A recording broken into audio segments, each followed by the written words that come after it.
Your phone is not registered on a network error on Cricket Wireless means your phone can't connect to Cricket's network.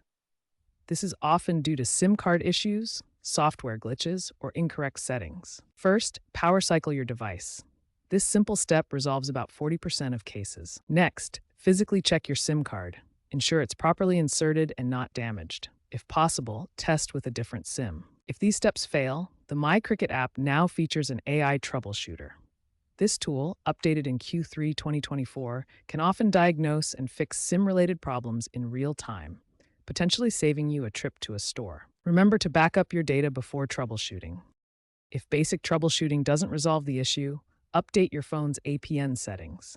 Incorrect APN settings can prevent proper data routing.